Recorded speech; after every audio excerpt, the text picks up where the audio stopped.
Okay. The question is the Sukhavihara Sutta from Itivuttaka, the section of the two Sukhavihara Sutta, beginning by the six sense doors are well guarded. The faculties, the indriya are all well guarded. And then, so they live in comfort. That's the conclusion.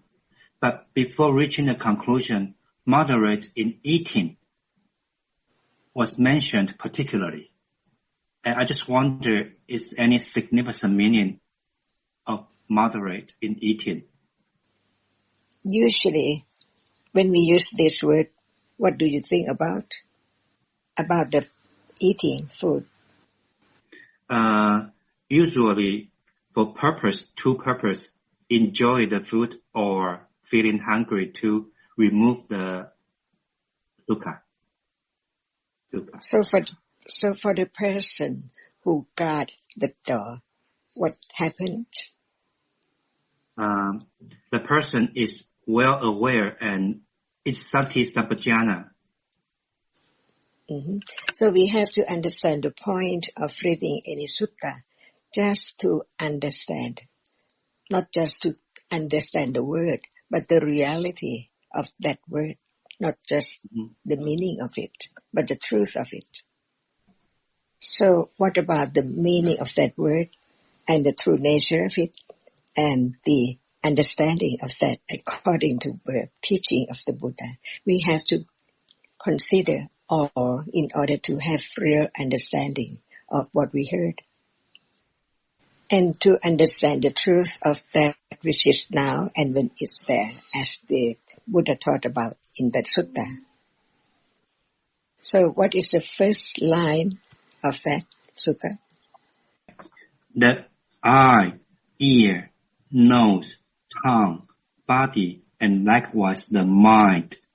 A bhikkhu who has these doors well guarded here. Okay. So is there any understanding of eye, ear, nose, tongue, and body to be guarded? And what is that which guards? Otherwise, it's just only understanding the meaning of the word, but not the truth of it. Just understanding the word, not the truth of it, one cannot understand the teachings of the Buddha. One cannot know what Buddha means.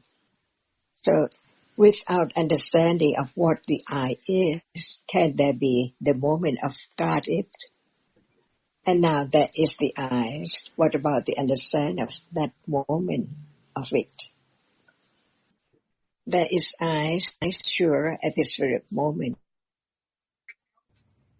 It seems like when we talk about the eye, there is the understanding of what is the eye already, but actually it's not at all.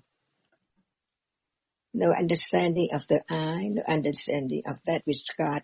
And so what about the teachings? Because the point, the benefit of listening to the words of the Buddha, just to understand, that's all.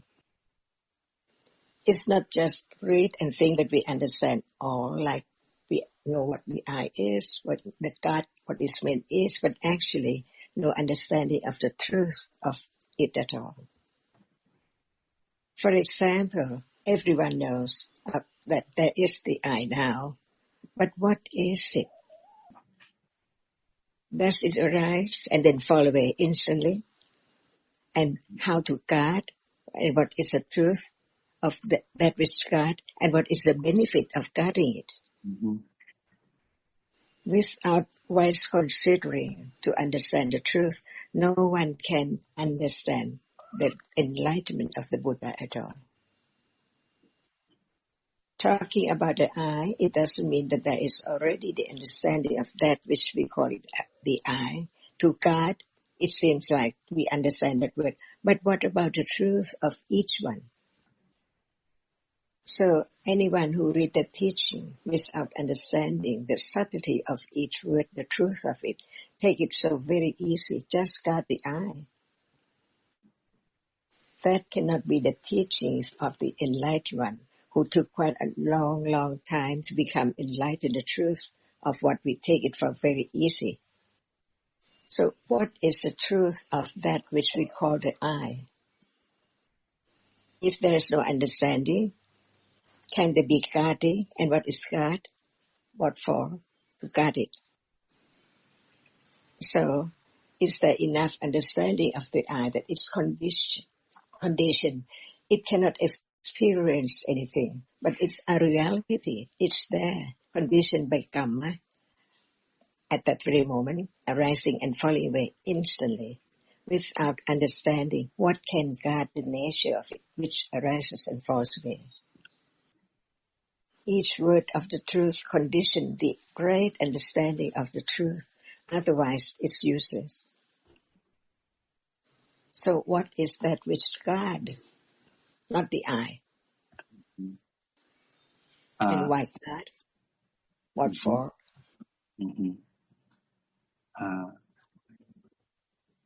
That the one that guard is the sati, and for the benefit, for the sake of understanding. It's to understand. easy to say that it's sati, but what is it? See, is there sati now? And if there's no understanding, can sati arise to God? So No. it's not just rush to understand whatever, but to have confidence of the truth, which is so very deep, and study carefully to understand that actually what we are talking about. That's why we have to understand the meaning, the truth of it, not just the meaning of the word, but what is the truth of it. So when we use the word sati, what is it? See? Is it enough to understand sati? Or it's just the beginning to hear about this word, about that reality, which is different from other reality? Just talk about the quality of sati is not enough to understand it when it's there. It's a point of sati, the truth of reality. So, what is sati? What is the I? What is the God? What for? Is there enough understanding to just take it very easy to do, or to think that there is the understanding of what we have said, like eyes and God and sati? If it just like this, it's not the study, the teachings about the truth of whatever is there now, to really understand it is so true. It's there as what we heard. So the moment of listening to the teachings of the Buddha is the moment of beginning to understand the truth of what is heard one by one, little by little. So, is there the I now? Can there be that moment of guarding the I? So, when there is the word guard, the eye, the ear, the nose, the tongue, what does it mean? The word is guard, but what is that? What does it mean? And can that reality just arise to God? And what about seeing? Can it be God too? Can it be the object of God? The truth is the truth. It's true for any moment, any time, anywhere. If there is no understanding of whatever is to be God, can there be the God at that moment, arising and on the function of guarding? That's why listen carefully to understand the truth of it little by little. Otherwise, there will never be the understanding of that which is now appearing to be God. Is there any question?